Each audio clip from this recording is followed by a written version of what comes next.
ભાજપના એક ધારાસભ્યના પિતાએ તોડપાણીના ધંધા શરૂ કર્યા એવા આક્ષેપ સામે આવ્યા છે। ધારાસભ્ય કોણ છે? તોડપાણી શા માટે ધારાસભ્યના પિતા કરી રહ્યા હતા? કોણ કરી આવ્યું આ સ્ટિંગ ઓપરેશન અને થયો ભાંડાફોડ? વિગતવાર વાત કરીએ આ અહેવાલમાં। વૈષ્ણવજન તો તેને કહીએ જે પીડ પરાઈ જાનાને રે। નમસ્કાર, હું છું આપની સાથે તુષાર બસિયા। નવજીવન ન્યૂઝમાં આપનું સ્વાગત છે। આ રાજ્યમાં તમારી પાસે પૈસા છે તો જરા ચિંતા કરવાની નથી। તમારા બાળકોને નોકરી પૈસાથી મળશે એટલી બોગસ ભરતીઓના સમાચાર આપણે જોયા। અને પૈસા નથી તો હવે એક ધારાસભ્યના પિતા નવો કિમિયો લાવ્યા। લોનની જરૂર નથી મંડળી અમારી, લોન લઈ લ્યો, પૈસા આપી દો, હપ્તા ભરતા રહેજો, સરકારી નોકરી મળશે। ખેર, સરકારી નહીં, અર્ધ સરકારીની વાત છે, આશ્રમ શાળાની વાત છે। પણ આ તોડપાણીના ધંધા ભાજપના ધારાસભ્યના પિતાએ કર્યા તેવા આક્ષેપ સામે આવ્યા। એક સ્ટિંગ ઓપરેશન જાહેર કરવામાં આવ્યું યુવરાજસિંહ જાડેજા દ્વારા। હા, એ જ યુવરાજસિંહ જે વારંવાર આ સરકારના આ પ્રકારના નીચે ચાલતા કૌભાંડોને પકડાવે છે, આ સરકારને જગાડવાનો પ્રયાસ કરે છે અને સરકાર એટલી જાગે છે કે દર વખતે ક્યાંક ને ક્યાંકથી બખેડો આ યુવરાજસિંહના હાથમાં આવી જાય છે। વાત છે 132 દાહોદ વિધાનસભાના ધારાસભ્ય કનૈયાલાલ કિશોરીના પિતાની। કનૈયાલાલ કિશોરીના પિતાનું નામ છે બચુભાઈ કિશોરી, કે જેઓ આશ્રમ શાળાના એક ટ્રસ્ટી છે। આ દાહોદની જે એક આશ્રમ શાળા છે જેનું નામ છે શ્રી કેદારનાથ આશ્રમ શાળા અને ચોસલા ગામમાં સ્થિત છે, જે દાહોદના ચોસલાની છે। અને આ આશ્રમ શાળામાં નોકરી માટે નિયત ધારાધોરણ પ્રમાણે ભરતી કરવામાં આવી। એક ઉમેદવારને બોલાવવામાં આવ્યો, 17 લાખની માંગણી કરવામાં આવી એવો યુવરાજસિંહનો આક્ષેપ છે કે અમારી ટીમ સાથે જઈ અમે ખરાઈ કરી અને સ્ટિંગ ઓપરેશન કર્યું। અને બાદમાં ઉમેદવારને એવું પણ કહેવામાં આવ્યું કે ઠીક છે, કંઈક રાહત કરી દઈએ। રકઝકના અંતે રૂપિયા નક્કી થયા। રૂપિયા નક્કી થયા બાદ પૈસા લાવવા ક્યાંથી? તો આ કિશોરીલાલ કે જેઓ ધારાસભ્ય છે, કનૈયાલાલ કે જેઓ ધારાસભ્ય છે, તેમના પિતા બચુભાઈ એવું કહે છે કે આપણે લોનની વ્યવસ્થા છે, બેંકમાં વ્યાજ ભરવા કરતા અહીંથી લઈએ। જુઓ આખું જે કથિત સ્ટિંગ ઓપરેશન યુવરાજસિંહે જાહેર કર્યું છે તેમાં શું શું આવે છે, સાંભળીને તમારું મગજ કામ નહીં કરે। અને તમને બી અમે ડાયરેક્ટ કેમ નથી કહેતા કે બજારમાંથી તમે પૈસો લાવીને આલો, એમ બી નથી કહેતા। એ તો જેની પાસે પૈસા નથી તો અમે એને છૂટછાટ આપીએ અમારી મંડળીમાં કે ભાઈ તમે એ કરો, બાકી કરવાનું તો પડે। એમાં તો બધાને પછી એકને છૂટાઈ લે, બધાને કહેવાનું કે મારે બી બીજાને ત્રીજાને બધાને, કોઈને પછી મારાથી આ હર કોઈને થોડું કહે। હા, કોઈને આપણે કોઈ પાસે પરિસ્થિતિ નથી, થોડું આગું પાછું કરીએ એ બધું વાત નથી। એ સાહેબ કે ફાઇનલ કયો તમે કે મેં તમને આ રીનાબેન છે ને, અરે સરલાબેન, કેટલા બધાને નથી વાત પૂછવાની જરૂર નથી, બધાને અમે 17 લાખ તમારે મેં તમને કીધું હતું હવે તમારી કેપેસિટી નથી તો તમે ઓછા કીધો ને, અમારે હું આટલા આપી શકાય। તો આપણે એને પછી છે તો આજે ને આજે તમારી કઈ નથી તો તમે વ્યાજવા કાઢીને લાવીને આલો એવું નથી। હું એ બી વ્યવસ્થા કરી આલો, અમારી પાસે ધિરાણ મળવી છે એમાંથી, અને એ બધા એ તમે ધીરે ધીરે આવજો। વ્યાજ બી અમે અમારી રીતે સમજીને લે। હું બેંકનું વ્યાજ તો નિયમ અમે બેંકમાંથી લઈએ પણ બેંકનું વ્યાજ તો નિયમ પ્રમાણે લાગે ને। એ તમે ભલે 1 વર્ષે આલો, 2 વર્ષે આલો, 3 વર્ષે આલો, 4 વર્ષે આલો, 5 વર્ષે આલો, 6 વર્ષે 7 વર્ષે આલો તો બી મને વાંધો નહીં, પણ જે બેંકનું વ્યાજ તો લાગે। અમારો 1% જે નિયમ પ્રમાણે છે ઓછામાં ઓછું, અને તમે 6 મહિને વર્ષમાં એક જ દેવો તમે 1 પૈસા અમે ધારીએ તો એમ કંઈક ભાઈ આનો રેગ્યુલર 10-20 હજાર આવ્યા છે તો અમારે નથી લેવા, નથી વ્યાજ લેવું તો અમે માફ બી કરી શકીએ। એની તમારી કેવું કામગીરી છે લાગે કે ભાઈ નથી લેવા, વ્યાજ નથી લેવાનું, પણ રકમ તો લાગે, કેમ કે આજે અમારી સંસ્થા એમની 17 લાખ તો નથી પહોંચાય એમ। 17 લાખ તો નથી પહોંચાય। તમે તમારી રીતે કીધો ને યાર, તમને છૂટ આલું છું મેં તમને કીધું પૂરી લોન નહીં, તમે કેટલું કહો તમારે આ ખુલ્લી વાત છે ને, આમાં કઈ ખાનગી તો છે જ નહીં। હવે તમે કેટલું કરી શકો એ કોને તમારે છેલ્લામાં છેલ્લું આમાં શું સાહેબ થોડું ઓછું થાય ને તો આપણે લોન ઓછી લેવી પડે અને થોડા ઘણા આપણે લોન છે ને તમારે ઓછી લેવી પડે એ જ કરવાનું. એનું કારણ શું છે કે છેલ્લે તો લોન વાળા હા, એ તો ખોટું વ્યાજ એનું ચડાવવાનું વ્યાજ તો આપણે. ચડાવવાના છે. એમાં તો એટલે- મારું બી નહીં ચાલે. હા, એટલે આપણે અમે બી વ્યાજથી જ વાપરીએ છીએ. બધા વ્યાજથી જ ચાલે. ના ના એટલે હા, ઓછામાં ઓછું વ્યાજ હા, લેવું. ઓછામાં ઓછું. એમાં પણ તો આમાં શું સાહેબ કે ધારો કે આપણે થોડું ઓછું હોય ને તો આપણે આલ દઈએ બરોબર ને જેટલા કદાચ ધારો કે 5 જેવા બાકી રહે તો એટલી આપણે લોન લેવાય એમ તો શું કે 1 વર્ષમાં આપણે પેન્ડ બે કરી શકીએ. હા, તો તમે જ કહો ને. તમારી રીતે કહો. ચાલો તમે મને યોગ્ય લાગે યસ એમ કીધું. બસ મને એમ લાગવું જોઈએ. કેમ કે પછી બધાને એમ નહીં થવું જોઈએ ને યાર કે હા, પેલા તમે બહુ સારી એમને આમ કરીને મને એવું એ બી તો જોવું પડે ને અમારે. અમે એમ લોકો અમે આપણે તો શું છે કે તમને જો તમને અમે ધૈર્ય હોત ને હા. તો તે દિવસે જ નાખી દેતા. અમે સંસ્થાએ નક્કી જ કરેલું છે કે આપણે કોઈની શરત નહીં તો તે દિવસે જ હું નાને કીધો કે તમારું ઇન્ટરવ્યુ પતી ગયું ત્યાં લઈ જાય કેમ મેં તમને કીધું હા હા કે આપણે નિયમની અંદર કરવું છે. એ તો અમારે નક્કી જ હોય છે આગળથી જ કે આટલા રૂપિયા તમે આલો તો જ એને અમે લઈએ છીએ લેતા હોય. પણ આ વખત અમે નક્કી કર્યું કે 1 પૈસો નથી. જેના નિયમમાં આવે એની પાસે આપણે જ કરવાનું. કોઈ નહીં. તો 1 થી 4 નંબર આપેલા જ બધા આગળના. તમારો તો 5મો નંબર છે. તમે વાહેડ આવ્યા અમે ધારીએ તો તરત કહી દેતા કે ભાઈ તમારો ઇન્ટરવ્યુ ટાઈમ પૂરો થઈ ગયો. એમાં કશું ચાલે નહીં. હા એ તો બરોબર. એ તો પછી અધિકારી વાત ઘરે મોકલીને બી તમને કીધું અહીંથી કોઈ બેઠા ઇન્ટરવ્યુ તમે આવ્યા કરી નથી. હતી. ઇન્ટરવ્યુ પતી ગયા પછી હા, ઇન્ટરવ્યુમાં તમે આવી શક્યા જ નતા. છતાં અમે કીધું ને બધા પોતપોતાના ઘરે જતા રહ્યા અધિકારીઓ. છતાં મેં સામેથી કીધું ફોન ભાઈ કરીને પછી એ કરાયું. હા તમે અહીંયા બીજું કીધું કે જાઓ પેલા કીધું સાહેબ એને હા એ તો પછી કીધું એટલે એટલે તો ઘણા નિયમમાં તે જ દિવસથી તમારું નીકળી ગયું હતું. તમે ગમે તેટલું કરો તો કશું ચાલે નહીં. કેમ કે પતી ગયું એટલે વાર ટાઈમ પૂરો થઈ ગયો અને બધા જતા રહ્યા. એનો આખો કાર્યક્રમ પૂરો. અમે બધાના નંબર આલેલા છે. 1 થી 4 નંબર આલેલા. તમારો તો 5મો જ ગણાય. પહેલાના નંબર બી આલેલા છે. એમાં કોઈ સવાલ જ નથી. એમ નહીં સાહેબ મેં કીધું ફાઇનલ કહી દો તો આપણે તમે કોને મેં તો કીધું મારે તો હું મારા મોઢાથી ને અમારે તમે શું હોય કે હમ. થોડું તમે જ કહો. પરિસ્થિતિ અમે છેલ્લામાં છેલ્લું આટલું એ કરું તો હું એ કરી દઉં. બરાબર. 12 જેવું થાય ને સાહેબ તો શું હોય કે આપણે થોડા ઘણા કરીને લોન ઓછી કરાવવી પડે. હા સમજ્યા ને 12 ને 13 કરી દીધો. બહુ ચાલો ફાઇનલ કરો બધી કનુભાઈ 13 લઈ લેવાના. ના સાહેબ 12 આંકડો સારો છે. સાહેબ કે આમાં શું સાહેબ મારી વાત બેંક આપણે માંગે. આ ધીરે ધીરે આવજો ને. હું કામ ના ના ચિંતા કરું ના ના છું? ઉતાવળ નહીં સાહેબ એમ તો અમારે ભાઈ આજ મૂકી તમે જવાના આજે છે મને હું એમ નથી નહીં કહેતો. નોકરી જાય કરવાના છે એટલે પછી વાંધો નોકરી નહીં. કરવાની છે આમાં શું જિંદગીભર. હોય? મારે એમની પાસેથી લેવાનું. તમારે કોઈ બીજાને કુટુંબની ચિંતા થોડી હા કરવાની. અને એમાં સાહેબ બીજું શું હોય ધારો કે આ એટલું થઈ જાય 12 તો હમણાં આપણે લોન ના કરાવવી પડે. બીજું એમ કે ધારો કે લોન કરાય તો એનું આપણને વ્યાજ મારી નાખે પાછળથી. થોડું આગા પાછું કરીને અમે પતાવી દઈએ એમ ભાઈ શું કરવું છે? તમારે જે આપવા એ આપજો અને બાકી લોન કઈ કરાવો. વાંધો નહીં. ચાલો બસ બરોબર ને તમારું મંજૂર. ચાલો તમારે જેટલા આપવા ભાઈ એ અમને આપો. 12 ભાઈ તમે નથી ને 12 લેવાના હાજર કરી લો. બરાબર.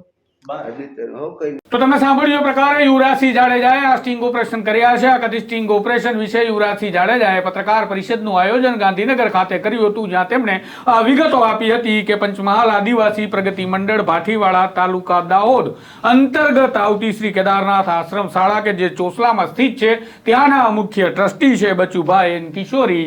અને બચુભાઈ એન કિશોરી પિતા છે 132 દાહોદ વિધાનસભાના ચૂંટાયેલા ધારાસભ્ય કનૈયાલાલ કિશોરીના, કે જેમણે ઉમેદવાર પાસે પૈસાની માંગણી કરી હતી. આજની પત્રકાર પરિષદમાં યુવરાજસિંહ શું બોલ્યા એ પણ જોઈ લો, જેથી તમને વધુ સ્પષ્ટતાથી ખ્યાલ આવે કે યુવરાજસિંહે આ સ્ટિંગ ઓપરેશન શા માટે કર્યું ત્યારે શું જોયું અને વાસ્તવિકતા શું છે. નમસ્કાર તમામ પ્રેસ મીડિયા મિત્રોને નવા વર્ષના રામ રામ અને ગતરોજ ગયેલા પત્રકારત્વ દિવસની તમામ પ્રેસ મીડિયા મિત્રોને ખૂબ ખૂબ શુભેચ્છાઓ. બસ આ જ રીતે લોકશાહીના ચોથા સ્તંભ તરીકે નિષ્ઠાપૂર્વક અને પ્રમાણિકતાપૂર્વક કાર્ય કરતા રહો, તે જ ભગવાન સમક્ષ પ્રાર્થના. તો આજનો જે પ્રેસ વાર્તાલાપનો જે મુદ્દો છે એ મુદ્દો ક્યાંક ને ક્યાંક શિક્ષણ જગતને કલંકિત કરનારી જે ઘટના છે તેને લઈને છે.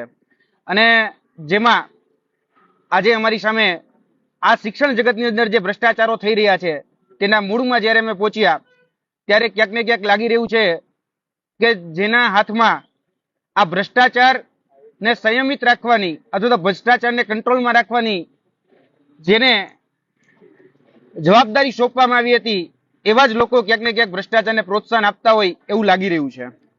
અને મુદ્દો છે કે ભાઈ પ્રજાના પ્રતિનિધિ માટે ભ્રષ્ટાચાર એ શિષ્ટાચાર કેમ બની જાય છે? ખાસ કરીને જોવા જઈએ તો ભ્રષ્ટાચાર દૂર કરવામાં કોઈ મુખ્ય પાયો હોય તો એ હોય છે શિક્ષકનો.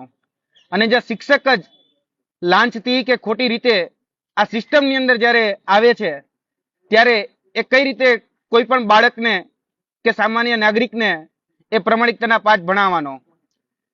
આ પ્રકારની ઘટના અવારનવાર અમે સામે આવતી હોય છે. અને આપણે ત્યાં શિક્ષકને ગુરુનો દરજ્જો આપવામાં આવે છે. કહેવામાં આવે છે ભાઈ ગુરુ દ્રોણ, ગુરુ કૃપાચાર્ય, વાલ્મીકી, ચાણક્ય, કૌટિલ્ય, અને કહેવામાં એવું આવે કે ભાઈ એવી ઉપમા આપીને ભાઈ પ્રલય અને નિર્માણની ગોદમાં પડે છે. પણ અહીંયા જે જવાબદારી જેને સોંપવામાં આવે છે એ કાં તો લાંચ દઈને આવે છે અથવા તો એને ફરજ પાડવામાં આવે છે લાંચની. હવે આ જે ઘટના બની રહી છે એ ઘટના ગુજરાત એટલે કે કહેવાતા મોડેલ સ્ટેટમાં બની રહી છે. અને ખાસ કરીને છેવાડાનો વ્યક્તિ એ શિક્ષણથી વંચિત ન રહે, છેલ્લી પારીમાં બેસનાર આદિજાતિનો બાળક પણ એ શિક્ષણ મેળવી શકે તેના માટે વ્યવસ્થા તંત્રના ભાગરૂપે આશ્રમ શાળાનું નિર્માણ કરવામાં આવતું હોય છે. અને આદિજાતિના બાળકો અને આદિજાતિ વિસ્તારમાં આ આશ્રમ શાળાઓ એ પોતાના વિસ્તારના બાળકોને શિક્ષણ આપવાનું કામ કરતી હોય છે. પરંતુ આજરોજ જોવા જઈએ તો આજ આશ્રમ શાળાઓની અંદર એ શિક્ષક ભરતીના નામે મોટા વેપલાઓ ચાલે છે. અને છેલ્લા ઘણા સમયથી આ તમામ પ્રકારની જે શિક્ષકોની જે ભરતી છે એની ઉપર અમારી ચાપતી નજર છે. કેમ કે જે પ્રમાણિક, જે હકદાર, જે લાયક ઉમેદવાર છે એને આ નોકરી નથી મળતી, પરંતુ જે વગદાર છે, આર્થિક રીતે અને રાજકીય રીતે જે વગદાર છે એ જ લોકોને આમાં શિક્ષકની નોકરી મળે છે. ભૂતકાળમાં પણ અમે આશ્રમ શાળાની અંદર થતા ભ્રષ્ટાચારોને ઉજાગર કર્યા છે. પરંતુ આજનો મુદ્દો એ અમારા માટે જરાક વિશેષ છે. કેમ કે આ જે મુદ્દો છે તેમાં જે ભ્રષ્ટાચાર કરનાર જે છે એ ક્યાંક ને ક્યાંક ધારાસભ્યના જનક જ એ ભ્રષ્ટાચારના જનક છે એવું અમારી સામે આવ્યું છે. જ્યારે જે ઘટના જે બની છે આજથી થોડા દિવસ પહેલા આ ઘટના બની છે દાહોદની અંદર. પંચમહાલ આદિવાસી પ્રગતિ મંડળ પાટીવાડા તાલુકો દાહોદ અંતર્ગત આવતી શ્રી કેદારનાથ આશ્રમ શાળા કેદારનાથ મહાદેવ મંદિરની બાજુમાં મૂળ પોસ્ટ ચોસાલા ગામ અને તાલુકો અને જિલ્લો દાહોદ. આની અંદર અલગ અલગ વિષયોની ભરતી બહાર પાડવામાં આવી શિક્ષકોની લઈને, જેમાં 6 થી 8માં ગણિત વિજ્ઞાનના શિક્ષકની ભરતીમાં એક ઉમેદવાર પાસેથી 17 લાખ રૂપિયાની માંગણી કરવામાં આવી. એ ઉમેદવાર દ્વારા, એ જાગૃત ઉમેદવાર દ્વારા અમોને લેખિતમાં અમારે ફરિયાદ આપવામાં આવી, લેખિતમાં અમને પણ જાણ કરવામાં આવી. તેની સાથે સાથે આ જાણ ગુજરાતના માનનીય મુખ્યમંત્રી ભૂપેન્દ્રભાઈ પટેલ, તેની સાથે સાથે શિક્ષણ મંત્રી કુબેરભાઈ ડિંડોર, તેની સાથે સાથે આદિજાતિ વિકાસ કુંવરજીભાઈ હળપતિ, તેની સાથે સાથે આદિજાતિ વિકાસ કમિશનર આઈપીએસ જેપી ગુપ્તા, તેની સાથે સાથે આશ્રમ શાળા અધિકારી આઈપીએસ સ્મિત લોઢા, આની સાથે સાથે આશ્રમ શાળાના સંઘ પ્રમુખ વિજયભાઈ આર પટેલ. આટલી લેખિતમાં ભ્રષ્ટાચારની માંગણી જે કરવામાં આવી, જે રૂપિયાની જે માંગણી કરવામાં આવી, તેની લખિત રજૂઆત આજથી થોડા દિવસ પહેલા એ જાગૃત ઉમેદવાર દ્વારા મીડિયા મિત્રોને પણ કરવામાં આવી હતી અને જે જવાબદાર અધિકારીઓ છે એમને પણ કરવામાં આવી હતી. હવે આ જે આશ્રમ શાળા છે તેમાં જે પૈસાની માંગણી કરવામાં આવી હતી તે પંચમહાલ આદિવાસી પ્રગતિ મંડળ ભાટીવાડાના પ્રમુખ શ્રી બચુભાઈ એન કિશોરી દ્વારા 17 લાખ રૂપિયાની માંગણી એ કરવામાં આવી હતી, જેનો આધાર પુરાવા સ્વરૂપે અમે એક વિડીયો એમના દ્વારા જે કહી શકાય માંગણી કરતો જે વિડીયો છે એ તમને સોંપી રહ્યા છીએ. વિડીયો નંબર 1માં દ્રશ્ય અને શ્રાવ્યમાં એ વસ્તુ ઉપલબ્ધ છે કે એમને પૈસાની માંગણી કરી, તો એ આખો વિડીયો તમે જોશો એટલે ત્યારે એના દ્વારા કહેવામાં આવ્યું કે 17 લાખ રૂપિયામાં આ શિક્ષકોની ભરતી થાય છે. આ પાછળ જે શિક્ષકો ઉભા એમને પણ તમે પૂછી લ્યો કે કેટલા રૂપિયા દઈને એમાં નોકરી મેળવેલ છે. અને ત્યારબાદ અંતે એ ડીલ ફાઇનલ કરવામાં આવી 12 લાખ રૂપિયામાં. તમે 12 લાખ રૂપિયા આપો એટલે તમારા શિક્ષકમાં તમારી નોકરી ફાઇનલ, અને કાલથી તમને હાજર એ ઓર્ડર આપી દેવામાં આવશે. આ પ્રકારની વાતચીતનો આધાર પુરાવા સહિતનો વિડીયો એ તમામ મીડિયા મિત્રોને અત્યારે અમે આપી રહ્યા છીએ. Video number 1. તેની સાથે સાથે આ જ આશ્રમ શાળાના જે ટ્રસ્ટી છે એ છે બચુભાઈ એન કિશોરી, જે હાલના વર્તમાન 132 દાહોદ વિધાનસભાના ચૂંટાયેલા જનપ્રતિનિધિ એટલે કે ધારાસભ્ય શ્રી ના પૂજ્ય પિતાશ્રી છે. એટલે જ કહીએ છીએ કે ધારાસભ્યના જનક એ ભ્રષ્ટાચારના જનક બની રહ્યા છે. અને જ્યારે વિદ્યાર્થી દ્વારા અમને આ રજૂઆત મળી ત્યારે એ વિદ્યાર્થીને સાથે રાખી અમારી ટીમ દ્વારા તેની સત્યતા અને તેની તથ્યતાની તપાસ પણ કરવામાં આવી, અને તેમાં એ સ્થળ ઉપર જઈ, એ જગ્યા ઉપર જઈ અને તમામ પ્રકારનું ક્રોસ વેરિફિકેશન પણ કરવામાં આવ્યું. જેમાં એક બીજો વિડીયો પણ તમને મોકલવામાં આવે છે. ત્યાં ધારાસભ્યશ્રીની ગાડી પણ ઉપસ્થિત હતી, તેના વિઝ્યુઅલ પણ અમે તમને મોકલી રહ્યા છીએ. તેની સાથે સાથે ત્યાંના વર્તમાનમાં નોકરી કરતા જે શિક્ષક છે એ શિક્ષક પણ કબૂલી રહ્યા છે કે આ ભરતીમાં જો તમારે લાગવું હોય તો તમારે પૈસા દઈને જ લાગી શકાશે. અને ત્યાં પણ એમની જોડે સેટલમેન્ટ કરવામાં આવે છે કે તમે કેટલા રૂપિયા આપી શકશો. જો તમે રૂપિયા પૂરા અત્યારે નથી તો અમારી મંડળી એટલે કે ત્યાં જે મંડળી છે એ મંડળી તમને લોન પણ આપશે, એટલે કે શિક્ષકની નોકરી કરતા કરતા તમે લોન પણ ભરી શકશો. આ પ્રકારનો જે સંવાદ છે એ સંવાદ પણ વિડીયો નંબર 3 અને વિડીયો નંબર 4 ની અંદર અમે તમને ઉપલબ્ધ કરાવી રહ્યા છીએ. અને ખરેખર જે આ લોકોનું દાયિત્વ હતું, એટલે કે શિક્ષણમાં ચાલતા ભ્રષ્ટાચારને રોકવાનું જેનું દાયિત્વ હતું, એ જ લોકો ક્યાંક ને ક્યાંક ભ્રષ્ટાચારને પોષી રહ્યા છે, ભ્રષ્ટાચારને વેગ આપી રહ્યા છે, એ સાબિત થાય છે. આ છે એ પંચમહાલ આદિવાસી પ્રગતિ મંડળ ભાટીવાડા, એમનો લેટર. અને જે મેં નામ આપ્યું કે ટ્રસ્ટી બચુભાઈ એન કિશોરી, આ છે ટ્રસ્ટી શ્રી બચુભાઈ એન કિશોરી, અને વર્તમાન 132 દાહોદ વિધાનસભાના ચૂંટાયેલા ધારાસભ્ય શ્રી કનૈયાલાલ કિશોરી, એમની સાથે એમના પિતાશ્રી છે. અને જે વિઝ્યુઅલમાં વાત કરવામાં આવી છે એ ગાડી પણ તમે જોઈ શકો છો. એ ગાડી પણ ત્યાં ઉપલબ્ધ જ છે, હાજર પણ હતી. એક સમયની મુલાકાતમાં ત્યાં ધારાસભ્ય પણ હાજર હતા. અને સોશિયલ મીડિયા મારફતે જે મળેલા જે વિઝ્યુઅલ અને સોશિયલ મીડિયા મારફતે જે મળેલા જે ફોટોગ્રાફ છે એ અહીંયા હું આ દેખાડી રહ્યો છું કે જે કનૈયાલાલ કિશોરીના એમના પિતાશ્રી સાથે અને શિક્ષણ મંત્રી સાથે અને અલગ અલગ મંત્રીઓ સાથે ના વિઝ્યુઅલ અહીંયા ઉપલબ્ધ છે. ખરેખર આ લોકોનું કાર્ય હતું કે શિક્ષણમાં ચાલતા ભ્રષ્ટાચારને રોકવો અને પોતાના સમાજના જે બાળકો છે એને શિક્ષણથી વંચિત ન રહે અને શિક્ષણ આપી અને દીક્ષિત કરી શકાય, એ ખરેખર એનું દાયિત્વ હતું, મુખ્ય હેતુ હતો. અને એટલા માટે જ પોતાના સમાજે એને ચૂંટીને મોકલ્યા હતા.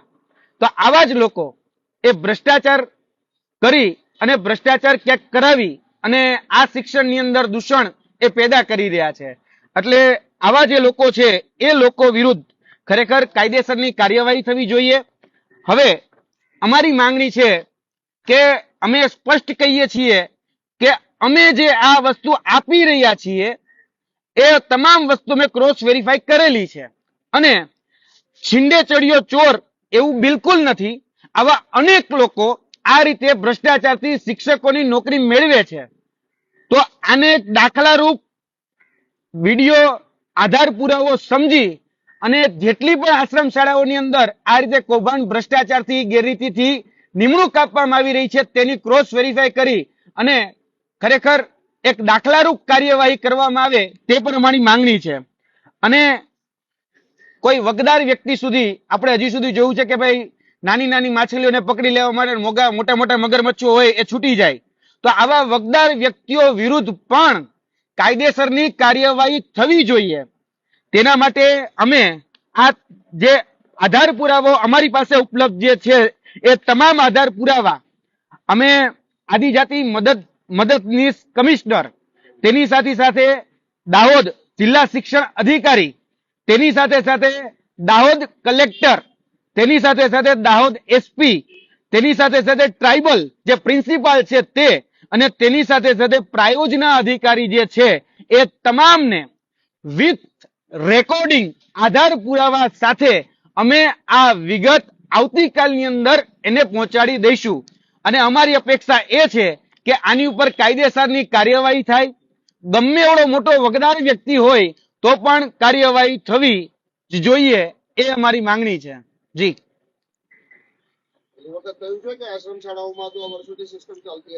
આશ્રમ શાળાની અંદર આ વર્ષોથી ચાલતી સિસ્ટમ છે. વૈષ્ણવજન તો તેને કહીએ જે પીડ પરાઈ.